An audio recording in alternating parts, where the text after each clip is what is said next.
हम सब जानते हैं कि आज से 10 साल पहले हमारे देश की अर्थव्यवस्था का क्या हाल था। आज से 10 साल पहले हमारी संघर्षशील, जो एक चरमराती और एक लड़खड़ाती अर्थव्यवस्था, जो कहीं 11वें-12वें नंबर पर थी और सारा देश जो है उसको लेकर चिंतित रहता था, पिछले 10 सालों में वो अर्थव्यवस्था 11वें से 5वें नंबर पे आई है और बहुत तीव्रता से जो है 3रे नंबर की तरफ जा रही है। ये जो 2000 सभापति जी, जब मैं स्कूल में पढ़ता था तो दीवारों पे एक नारा लिखा रहता था, हम दो हमारे दो। और पूरे देश के लोग जानते हैं कि पिछले 10 साल 2 साहब की सरकार चल रही थी। अब उन 2 साहब के कंधों पर और 2 लोग बैठ गए हैं और वो पुराना नारा पूरी तरह फिट हो गया कि हम दो हमारे दो। सभापति जी, चलो ये तो पुराना नारा है, एक नया नारा इस सरकार का, सबका साथ सबका विकास। लेकिन मुझे लगता है कि वो नारा भी 2 का विकास बाकी सबका सत्यानाश इस बजट में सारा कुछ दर्शाया जा रहा है। सभापति जी, जिस दिन इलेक्शन का रिजल्ट आ रहा था तो स्वाभाविक है सारे लोग अपना देख रहे थे और पूरे देश का भी देख रहे थे कि क्या बन रहा है, किसकी सरकार बन रही है। और जब बीजेपी की सुई 230 और 40 के बीच अटकी हुई थी तो हम सोच रहे थे कि 5-10 और कम हो जाएं और कम हो जाएं। लेकिन अब मैं कहता हूं भगवान का शुक्र है कि आपकी 240 आ गई। अगर 5-10 और कम हो जाती, पता नहीं बाबूजी नायडू जी के साथ कोई और बाबूजी आ जाते और इस वजह से और शिक्षा का, स्वास्थ्य का, मनरेगा का और किसानों का बजट और कम हो जाता। मैं समझता हूं कि पिछले 77 वर्ष से इतना मजबूरी बस बजट किसी सरकार ने नहीं पेश किया होगा जितना इस बार एनडीए सरकार ने बजट पेश किया है। मैं समझता हूं कि ऐसे नहीं कि हमारे जितने विपक्ष के साथी हैं वो बहुत खुश होंगे इस बजट से, क्योंकि हरियाणा वाले हैं, महाराष्ट्र वाले हैं, उनके वहाँ तो इलेक्शन भी है। लेकिन मैं उनको कहना चाहता हूं कि आप सरकार की मजबूरी समझिए। यूं ही कोई इतना बेवफा नहीं होता, कुछ तो मजबूरियां रही होंगी और मजबूरी सिर्फ यही है कि वो सत्ता वाली कुर्सी बचानी है और उसके लिए कुछ भी करना पड़ जाए। और उसके लिए आपने अपने बजट में जो 4 बातों का जिक्र किया है कि युवा का, किसान का, महिलाओं का, गरीबों का ख्याल इस बजट में रखा गया है। तो सभापति जी, किसानों से वादा किया गया था कि 2 गुना उनकी आमदनी करेंगे, एमएसपी का वादा किया गया। लेकिन बड़े दुख की बात है कि इसमें 27% फर्टिलाइजर पे सब्सिडी कम करके उन किसानों पर नया वोट पाने का काम किया गया और उनकी आमदनी और कम कर दी गई। क्या आपने कहा कि गरीबों की सरकार है और गरीबों को सबसे बड़ा बेनिफिट पूरे देश भर में अगर मिल रहा था तो मनरेगा से मिल रहा था और उसका भी बजट कम कर दिया। और उसमें जो महिलाओं की बात इसमें की गई है, सबसे ज़्यादा महिलाएं ग्रामीण क्षेत्र से, अगर कहीं से उनको इनकम है तो मनरेगा से है। सो बड़ी शर्म की बात है, आपने ना गरीबों को छोड़ा ना महिलाओं को छोड़ा।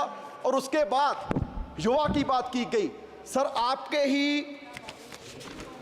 इकोनॉमिक सर्वे में जिक्र किया गया कि भारत क्योंकि युवा देश है, यंगिस्तान है, तो यहाँ एआई पर हमारे रिसर्च नहीं हो रहा। जितने रिसर्च पेपर्स हैं, अगर हम अमेरिका से कंपैरिजन करें, चाइना से कंपैरिजन करें तो हम बहुत पीछे हैं। तो उस पर फंड देने की जरूरत थी। पर सर, बड़े दुख की बात है कि आपने आईआईटीज का बजट कम कर दिया, आईआईएम्स का बजट कम कर दिया। क्या इस तरीके से हम देश को आगे लेके जाएंगे? हम बात कर रहे हैं, मैडम भी बोल रही थे कि जी 10 साल पहले ऐसे थे, 10 साल पहले ऐसा था। सर, सिर्फ आंकड़ों से भारत आगे नहीं जाएगा। अगर पूरी दुनिया में भारत की पोजीशन देखनी है तो हैप्पीनेस इंडेक्स में हम 2016 में 118वें नंबर पर थे और अब 126वें नंबर पर चले गए। ग्लोबल हंगर में हम 111वें नंबर पर हैं 125 देशों में। और जिन हमारे जो पड़ोसी देश हैं, जिनको हम मुल्क भी नहीं समझते हो, वो भी हमारे देश से आगे निकल रहे हैं। और सबसे हैरानी की बात सभापति जी आपको होगी, एक रिपोर्ट के एनवायरमेंटल परफॉर्मेंस इंडेक्स 180 देशों का सर्वे किया गया और बड़े दुख की बात है कि हम 180 में नंबर पर हैं। एक देश भी हमसे पीछे नहीं और हम कह रहे हैं कि जी हम विश्व गुरु बनेंगे। सर सिर्फ बातों से विश्व गुरु नहीं बनेंगे। पूरे देश के हालात ये हैं कि 140 करोड़ की पॉपुलेशन में सिर्फ 4.25 करोड़ लोग हैं जिनकी सैलरी, जिनकी कमाई महीने की 25,000 से ज़्यादा है। आप सोचिए, जिनकी 25,000 से महीने की सैलरी कम है, क्या वो किस तरह का कोई सम्मानजनक जीवन वो व्यतीत कर रहे होंगे।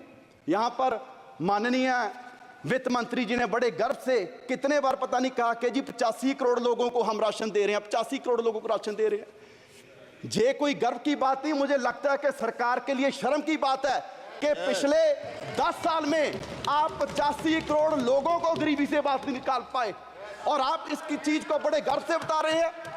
बैजा बैजा बैजा ओ बैजा ओ बैजा बैजा और सर बैजा ऐसे देश आगे नहीं बढ़ेगा। और सर अगर मैं लास्ट में अपने क्षेत्र पंजाब की बात करूं, क्योंकि सर वैसे तो किसी प्रदेश का ध्यान नहीं रखा गया, अगर मैं पंजाब की बात करूं, सर फ्लड्स के लिए बजट आपने लॉट किया। आपने कहा जी साम में फ्लड्स आए, बिहार में फ्लड्स आए, उत्तराखंड में फ्लड्स आए, हिमाचल में फ्लड्स आए। क्या सर पंजाब देश का हिस्सा नहीं है? जो बारिश उत्तराखंड में हुई, हिमाचल में हुई, क्या वो पहाड़ों में रुक जाएगी? वो सारी बारिश का पानी पंजाब में आया और 1680 करोड़ का नुकसान पंजाब का हुआ। सर मैं उस समय इरिगेशन मिनिस्टर था, मैं तरन तारण गया, मैं कपूरथला गया, मोहाली गया, रोपड़ गया और हमारे वहां सर क्षेत्र में ऐसा माहौल बन गया कि 3-3 फुट मिट्टी चढ़ गई और वहां मैं दावे से कह सकता हूं कि अगले 20 साल भी वहां खेती नहीं हो सकती। और सर 2 मिनट और सर मैं पंजाब के पॉइंट ऑफ व्यू से कहूं, इतनी नफरत पंजाब से क्यों है? जिस पंजाब का बलिदान इतना बड़ा रहा कि देश को आजाद करवाने में भी हमारी 80% कुर्बानियां, और उसके बाद भी सर पंजाब के किसी गांव में जाइए, आपको कोई भी गांव में ऐसा नहीं मिलेगा कि जिस गांव में हमारे शहीद की मूर्ति ना हो, जिसने सरहद पर राखी करते अपनी जान कुर्बान दी। आज भी कोई दिन नहीं होगा कि तिरंगे में लिपटी लाश हमारे नौजवानों की हमारे गांव में, हमारे पंजाब में ना आती हो, और उसका आप जिक्र तक नहीं करते। जिस बात के लिए आप कह रहे हैं कि जी देश आत्मनिर्भर हो गया, आत्मनिर्भर हो गया, आत्मनिर्भर करने में भी सबसे बड़ा योगदान हमारे किसानों का है। और वो कोई ऐसे नहीं हुआ, हमें मूल्य उतारना पड़ा, हमें अपना पानी बर्बाद कर लिया, हमें अपनी धरती बर्बाद कर ली। और पंजाब से कैंसर एक्सप्रेस ट्रेन जाती है सर राजस्थान, वो इसलिए जाती है क्योंकि देश का पेट भरने का काम पंजाब कर रहा है। और आप उसके लिए हमें दे क्या रहे हैं? हमारी झांकियां तक आपने 15 का 26 जनवरी में से निकाल दी। सो सर मेरी मांग है कि पंजाब को स्पेशल पैकेज दिया जाए, हमारी इंडस्ट्री बर्बाद हो रही है उसके लिए स्पेशल पैकेज दिया जाए। और ये बजट मैं कहूंगा कि सिर्फ धन्यवाद जी, धन्यवाद बचाने का हनुमान बेनीवाल जी। देश